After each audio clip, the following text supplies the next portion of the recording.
Bonsoir et bienvenue sur la chaîne de GRK31 pour une petite histoire nocturne.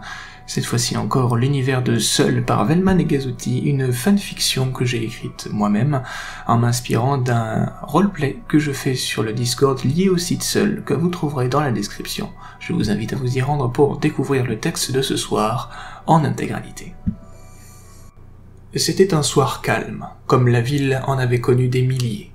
Le soleil avait disparu derrière l'horizon hivernal des collines de Néosalem depuis quelque temps déjà, lorsqu'Eric finit par en avoir sa claque d'attendre dans l'atrium d'une villa. Eric se demandait ce qu'elle pouvait bien attendre. Ça faisait un bon bout de temps qu'il était là, maintenant, à se décrasser le dessous des ongles avec la pointe de son couteau pour se donner un genre. Ça devenait difficile d'éviter le regard de la gamine paumée et du petit esclave de la 8e qui patientaient eux aussi dans l'atrium. Elle, celle qui les attendait tous les trois, c'était Anis Cerbère, une éclaireur qu'il n'avait jamais rencontrée, mais dont il avait entendu parler. On ne se retrouve pas dans l'atrium de quelqu'un sans connaître le quelqu'un en question. Eric avait eu le temps de jeter un œil dans la pièce. C'était richement décoré avec un mélange d'objets de toutes les époques, d'une manière tout à fait typique de ces blaireaux de la haute. Bien sûr, on n'avait pas sorti Eric de son trou paumé pour rien, et lui ne rêvait que d'y retourner. C'était peut-être l'occasion d'en gagner le droit. Sauf que là, poireauté en se curant les ongles et les rangers, il en avait pris pour cette fois son compte. Il lâcha un grand soupir, qui fit sursauter les deux autres, et remballa son couteau, ses clics et ses claques, et amorça un départ dépité, tout en estimant du coin de l'œil la valeur de ce charmant petit vase en bronze. Et c'est au moment précis où il allait sortir qu'un serviteur entra. Eric fit volte-face et découvrit non seulement le serviteur qu'il avait entendu, un adolescent maigre et boutonneux comme une page de journal mal imprimée, mais aussi le propriétaire des lieux, qui se faisait doucement pousser sur un fauteuil roulant. Anis Cerbère était une jeune fille frêle, au teint légèrement hâlé. Mais Eric ne se laissa pas avoir par son air mignon de petite fille de 12 ans. Ses cheveux blancs et le 6 peint dans son cou en disaient long, trop long. Une fille en fauteuil roulant, ça faisait pas long feu sous un régime comme celui des premières familles. Elle devait avoir quelque chose de spécial. Et ça, Eric ne l'aimait pas. Et il l'aima d'autant moins lorsqu'il comprit qu'il n'y avait aucune issue. C'est alors que la fille qui attendait avec lui demanda « Bonjour, vous êtes bien Anis ?»« Non, c'est la reine d'Angleterre, imbécile !» pensa Eric. L'éclaireur, Anis, donc, hocha la tête pour confirmer. « Bonsoir tous les trois. » Elle s'exprimait d'un ton maternel, qui désarma un peu Eric. Elle n'avait pas l'air d'être une tarée psychotélékinésiste. « On avait rendez-vous ?» continua la fille. « En effet, » répondit Anis. Elle fit un geste de la main et libéra le serviteur, qui s'empressa de quitter les lieux d'un pas proche de la fuite, laissant sa maîtresse continuer. « J'ai une mission à vous confier. » Un lourd silence tomba. Les deux autres étaient surpris. Eric, beaucoup moins. À tous les coups, ce sera encore cette histoire de « J'aimerais que vous retrouviez un objet pour moi », expliqua Anis en interrompant les pensées d'Eric. « Si vous parvenez, ceux qui l'ont perdu retrouveront leur liberté, et les autres disposeront d'une récompense.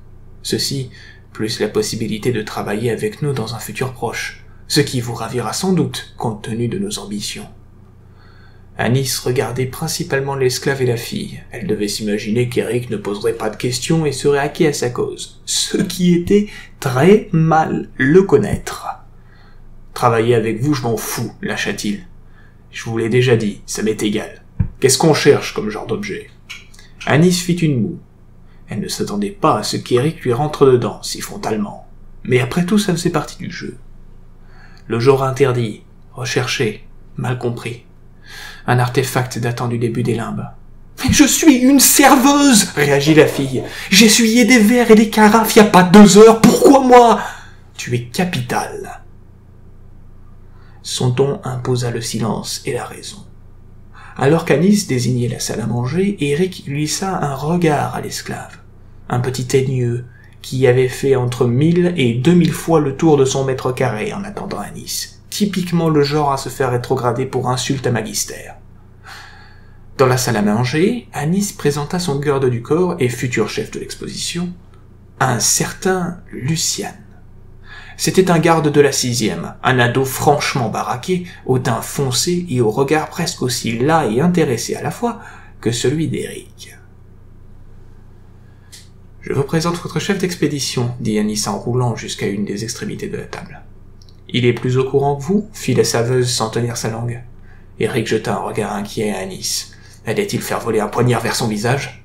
Non, coupa-t-elle. Mais il est plus doué pour le vernaculaire. Ce qu'on cherche, commença l'autre avec une voix décidément trop grave, c'est une obélisque. L'esclave prit la parole.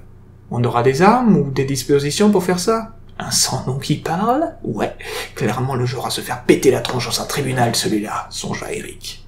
Ouais, on a des dispositions, ouais. On l'a, elle. Il pointa la serveuse du doigt, et la mit instantanément si mal à l'aise qu'elle faillit en faire une syncope. Quoi? Fit l'esclave. Cette serveuse va être utile? Vous comptez vous en servir comme bélier? Cette serveuse a un nom, coupa Anis. Elle s'appelle Kayla.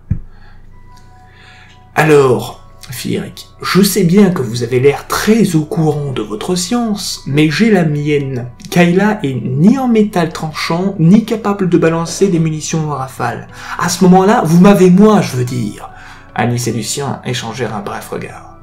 C'est pour ça que vous êtes là, Eric, dit Anis. Edgar vous suivra pour vous assister en tant que sans-nom. Quant à Kayla, elle sera votre boussole pour trouver l'obélisque.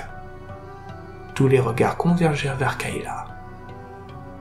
À suivre un autre soir. Merci d'être resté jusqu'à la fin de cette lecture. C'était GRK31. N'oubliez pas de laisser un like, un commentaire et de vous abonner à la chaîne.